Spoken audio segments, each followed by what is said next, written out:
Community service is an important component of education here at our university. We encourage all students to volunteer for at least one community activity before they graduate. A new community program called One-on-One helps elementary students who've fallen behind. You education majors might be especially interested in it because it offers the opportunity to do some teaching, that is, tutoring in math and English. You'd have to volunteer 2 hours a week for one semester. You can choose to help a child with math, English, or both. Half-hour lessons are fine, so you could do half-hour of each subject, 2 days a week. Professor Dodge will act as a mentor to these tutors. He'll be available to help you with the lesson plans or to offer suggestions for activities. He has office hours every Tuesday and Thursday afternoon. You can sign up for the program with him and begin the tutoring next week. I'm sure you'll enjoy this community service and you'll gain valuable experience at the same time. It looks good on your resume too, showing that you've had experience with children and that you care about your community. If you'd like to sign up or have any questions, stop by Professor Dodge's office this week.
Protons are finally transferred to the LHC both in a clockwise and an anti-clockwise direction where they are accelerated for 20 minutes to 6.5 TeV.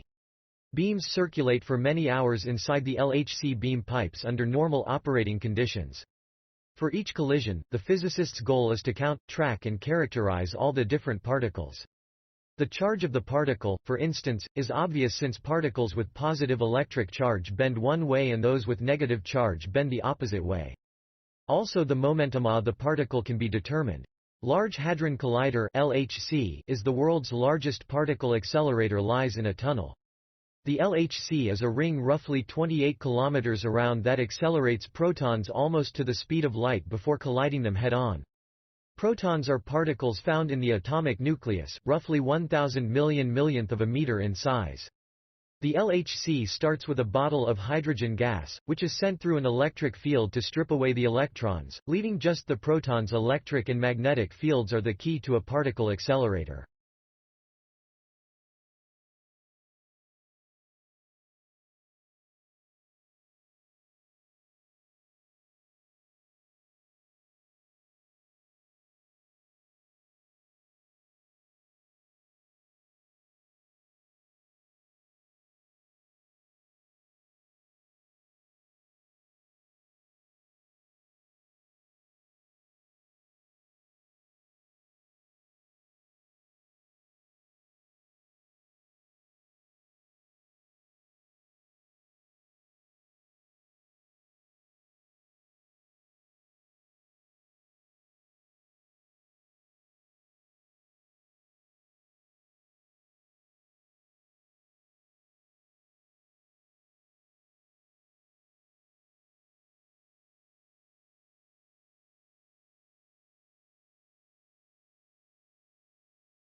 Thermodynamics is simply defined as the branch of physics that deals with the conversion of different forms of energy, and the relations between heat and various energy forms such as mechanical, electrical or chemical energy.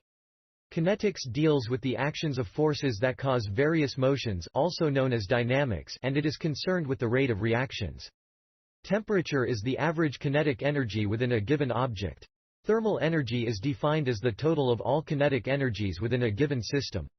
It is important to remember that heat is caused by flow of thermal energy due to differences in temperature. Heat flows from object at higher temperature to object at lower temperature, transferred through conduction, convection, radiation. Additionally, thermal energy always flows from warmer areas to cooler areas. Energy occurs in many forms, including chemical energy, thermal energy, electromagnetic radiation, gravitational energy, electric energy, elastic energy, nuclear energy, and rest energy.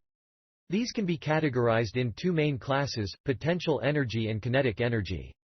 Kinetic energy is the movement energy of an object.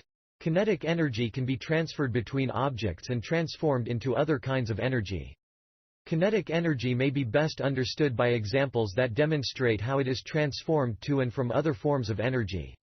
For example, a cyclist uses chemical energy provided by food to accelerate a bicycle to a chosen speed. On a level surface, this speed can be maintained without further work, except to overcome air resistance and friction. The chemical energy has been converted into kinetic energy, the energy of motion, but the process is not completely efficient and produces heat within the cyclist.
My name is Evie Carroll. I'm a second year studying international business.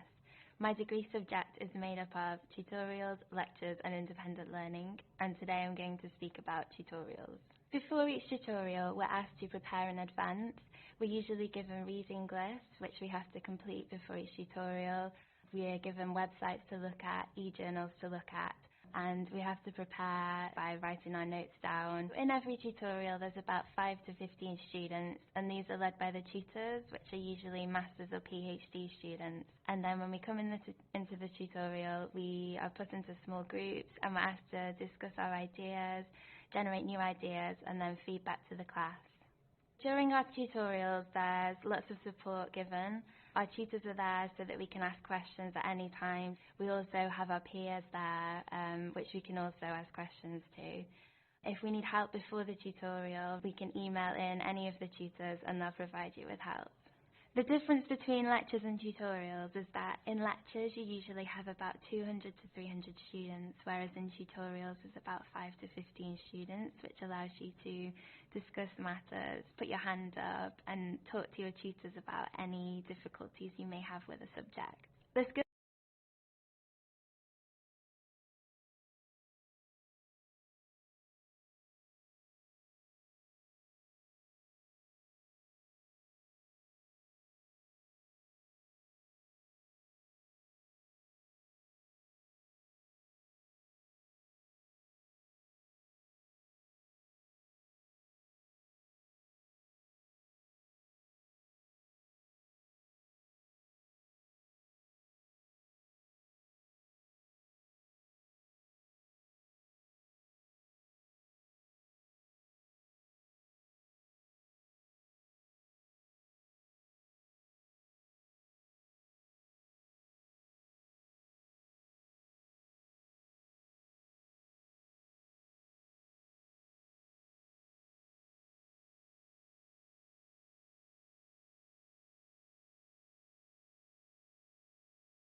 excellent. He said, innovation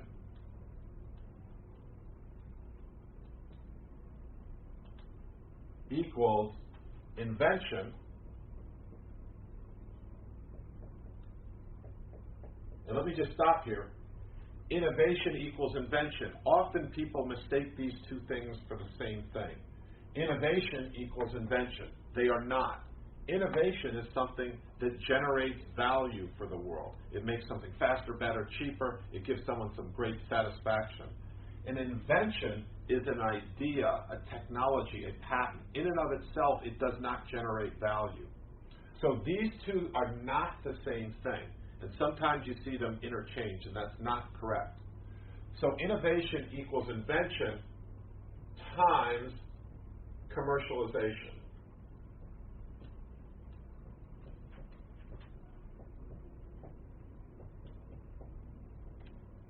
So, and when we look at this equation of innovation, something of value, it requires a new idea, and then it requires someone or some organization that is going to commercialize that idea and to make it of value to the world.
This is Hans Krebs, who in 1937 published a paper showing the sequence of chemical reactions by which energy is released in individual cells.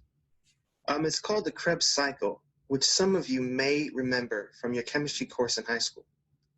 Krebs is a wonderful example to me of how a scientist who is determined can overcome all kinds of human obstacles. Krebs' father constantly discouraged him and told him that he had just mediocre intelligence and would never do anything important in his life as a teenager.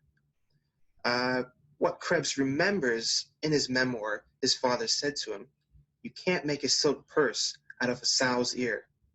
And later on, when Krebs studied with the great biochemist Otto Warburg, Warburg also told him the same thing, not the same quotes, but that he had only mediocre ability and would never be a great scientist. And we all hear about how important it is for parents to encourage their children, but sometimes the children will go on to do great things no matter what we say to them.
If your recruiting efforts attract job applicants with too much experience, a near certainty in this weak labor market, you should consider a response that runs counter to most hiring managers' motto: don't reject those applicants out of hand. Instead, take a closer look. New research shows that overqualified workers tend to perform better than other employees, and they don't quit any sooner. Furthermore, a simple managerial tactic, empowerment, can mitigate any dissatisfaction they may feel. The prejudice against too good employees is pervasive. Companies tend to prefer an applicant who is a perfect fit over someone who brings more intelligence, education, or experience than needed. On the surface, this bias makes sense. Studies have consistently shown that employees who consider themselves overqualified exhibit higher levels of discontent. For example, overqualification correlated well with job dissatisfaction in a 2008 study of 156 call center reps by Israeli researchers Saul Fine and Baruch Nevo. And unlike discrimination based on age or gender, declining to hire overqualified workers is perfectly legal. But even before the economic downturn, a surplus of overqualified candidates was a global problem, particularly in developing economies, where rising education levels are giving workers more skills than are needed to supply the growing service sectors. If managers can get beyond the conventional wisdom, the growing pool of too good applicants is a great opportunity. Baron Erdogan and Talia N. Bauer of Portland State University in Oregon found that overqualified workers' feelings of dissatisfaction can be dissipated by giving them autonomy in decision-making. At stores where employees didn't feel empowered, overeducated workers expressed greater dissatisfaction than their colleagues did and were more likely to state an intention to quit. But that difference vanished where self-reported autonomy was high.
Straight salary sales compensation plans aren't very common, but they do have a place in some organizations. With this type of structure, you'd pay your salespeople a straight, albeit competitive salary, like all of your other employees and nothing else. No bonuses, no commissions, and few, if any, sales incentives. This type of compensation plan is most often used when the industry you operate within prohibits direct sales. When salespeople work as part of a small group or team and all contributions are equal, when your sales team is relatively small, or when your salespeople are expected to spend much of their time on other responsibilities other than selling. However, these plans don't tend to offer motivation to salespeople, as there are no incentives for them to work harder. Salary plus commission sales compensation plans are possibly the most common plans used today. They're structured in a way that salespeople receive a lower base salary along with commission pay that makes up the majority of the total compensation. Organizations use salary plus commission sales compensation plans when there are opportunities to support all salespeople on this structure and when there are proper metrics in place for tracking sales to ensure that the splits are fair and accurate. This type of plan is often the better choice as opposed to straight salary because it offers motivation to increased productivity and to achieve goals. It also offers more stability. Sales people will still get some type of pay even if they're in training. When sales are low during certain months or if market conditions get volatile. However, it can be more complex to administer. Commission-only sales compensation plans are exactly what they sound like. You pay your salespeople for the sales they bring in and nothing else. There is no guarantee of income. These types of plans are easier to administer than salary plus commission and provide better value for your money, paid as they are based solely on sales achieved.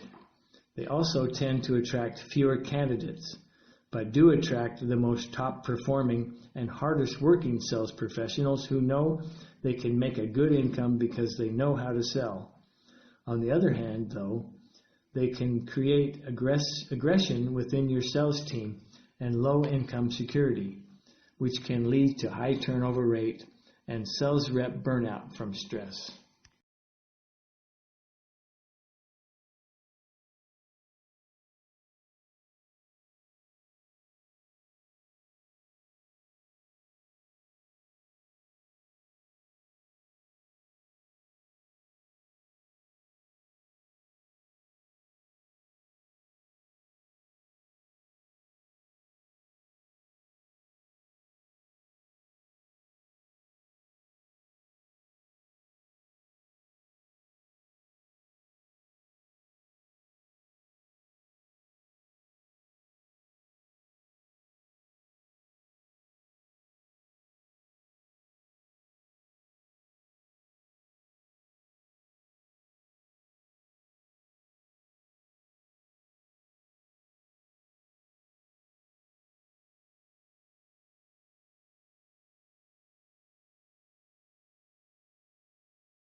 Flipping a coin may not be the fairest way to settle disputes. About a decade ago, statistician Percy Diaconis started to wonder if the outcome of a coin flip really is just a matter of chance. He had Harvard University engineers build him a mechanical coin flipper. Diaconis, now at Stanford University, found that if a coin is launched exactly the same way, it lands exactly the same way. The randomness in a coin toss, it appears, is introduced by sloppy humans. Each human-generated flip has a different height and a different speed, and is caught at a different angle, giving different outcomes. But using high-speed cameras and equations, Diaconis and colleagues have now found that even though humans are largely unpredictable, coin flippers, there is still a bias built in. If a coin starts out heads, it ends up heads when caught more often than it does tails. NPR's David Kestenbaum reports.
It is wrong, however, to exaggerate the similarity between language and other cognitive skills, because language stands apart in several ways.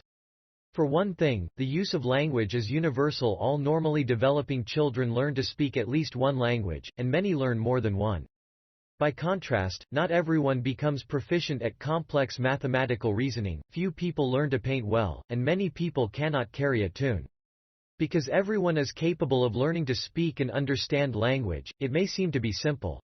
But just the opposite is true. Language is one of the most complex of all human cognitive abilities.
What I decided to provide is the steps that I take when analysing my own questionnaires.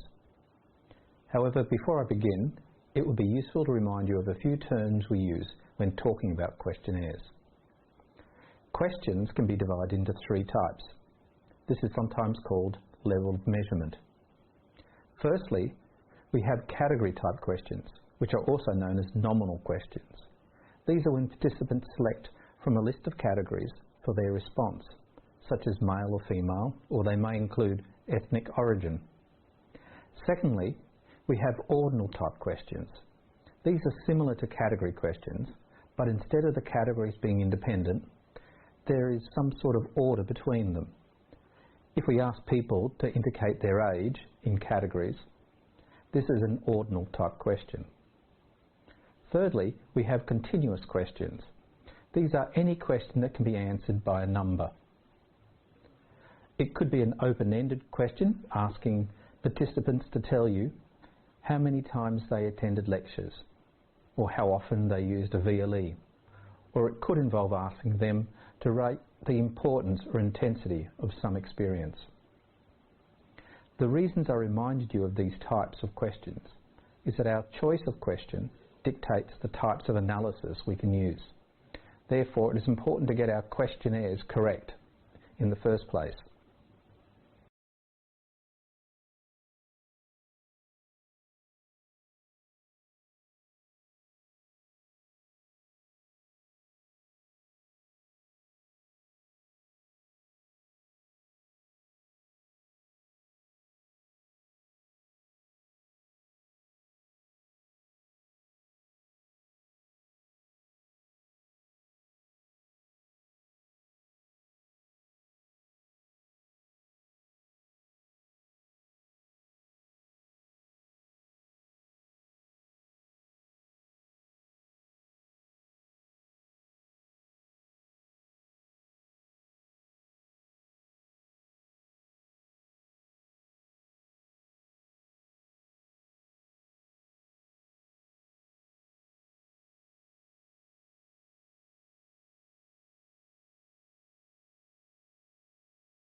Some adverse effects of climate changes change agricultural production.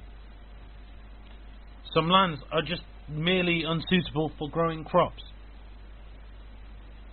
There will be millions of people facing hunger in Africa in the near future. Climate change will result in less production and less food. It is difficult for developing countries to deal with climate change due to their financial status and other issues. There are many people living in hunger, especially in Africa. The climate change has devastating effects on world economy. The tropical areas on Earth are dry and hot, and are originally not suitable for food production. The change of climate leads to extreme weather conditions such as floods and hurricanes, which exacerbates the food production issues. As a result, it leads to a continuous decline in food supply annually, around 10 to 17%. And this trend is perceived to be continuing in the future. By 2017, the region suffering the most will be some African countries.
The shuttle was designed to be a space truck. It's a multi-purpose vehicle. We've done a tremendous number of different things with it. It's the most versatile space vehicle that has ever been built.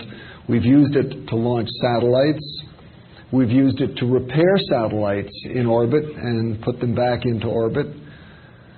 We've used it to capture satellites and bring them back to Earth for repair.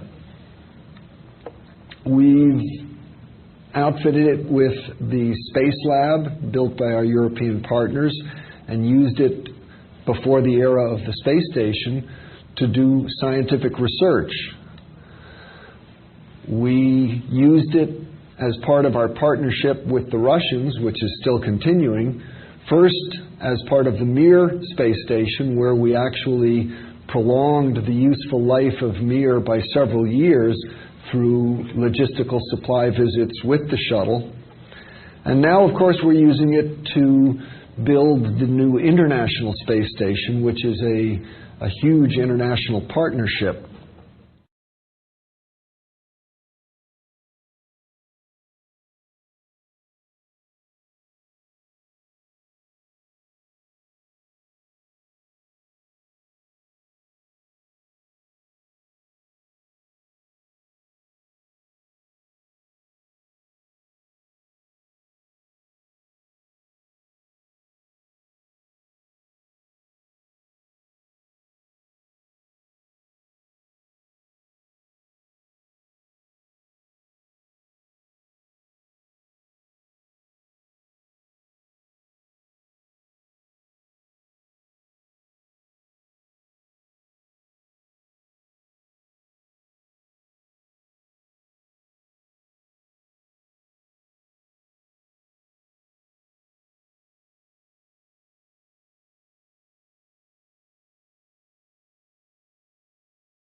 Skoog is a new universally accessible musical instrument. It's designed for use by children or adults with special needs, or in fact for use by anyone. It's soft, it's easy to play, it's robust, and it can be customised to suit anyone's abilities. The Skoog helps children with special needs by allowing them to get involved in making music themselves. It's an instrument that they can play and they can take ownership of and start creating their own sounds and music. Traditionally, instruments are the shape and size and made of the materials they are because of the sound that they need to make. If you want something to sound like a plucked string, you need a string and it needs to be under tension. Whereas with the Skoog, because it's a mixture of software and a sensor, then the computer can handle making the sound, and so we can design an object that's designed to be touched and designed to be played with. In developing the Skoog and actually working with kids in the schools and in the classroom, it's really helped us make the Skoog something that's usable by the children themselves. They've informed us massively on how it needs to work, and they've given their opinion on colours and design, and just the feedback that they've given to us has been just marvellous. It's just so enriching, and it's really inspiring to actually work with these kids, particularly when you can provide them with an ability to start playing their own music as opposed to just taking part through listening and listening to other musicians and really learning from them.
These were the very first robots.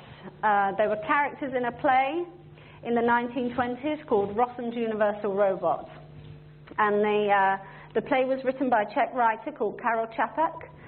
And basically, these robots, you know, people tend to think of robots as kind of cute, cuddly toys or, you know, Hollywood depictions kind of devoid of politics.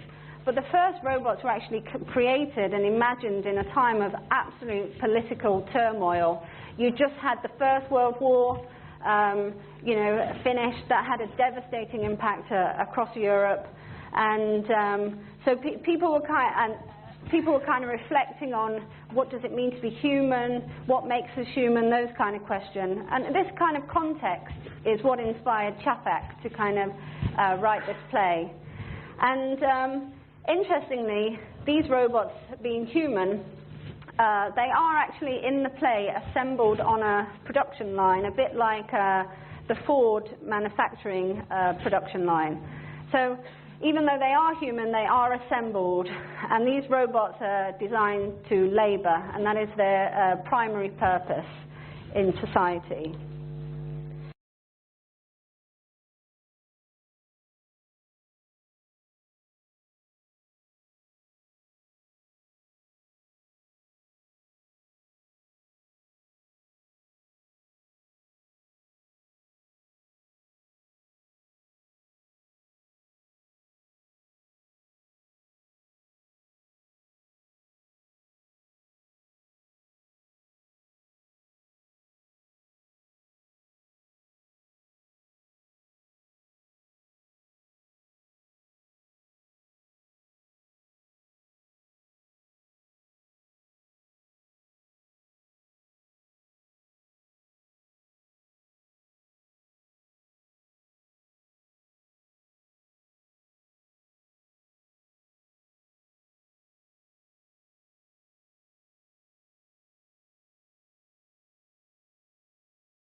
And so this is one picture that probably you all know what it is when you see it. It's a familiar looking image. It's something that probably we all have some personal experience with, right? This is a chest x-ray that would be taken in your doctor's office, for example, or a radiologist's office. And it is a good example of biomedical engineering in that it takes a physical principle, that is, how do x-rays interact with the tissues of your body, and it uses that physics, that physical principle, to develop a picture of what's inside your body. So to look inside and see things that you couldn't see without this device. And you'll recognize some of the parts of the image. You can see the rib cage here, the bones. You can see the heart is this large, bright object down here. If you're have good eyesight from the distance that you're at, you can see the vessels leading out of the heart and into the lungs. And the lungs are these darker spaces within the rib cage.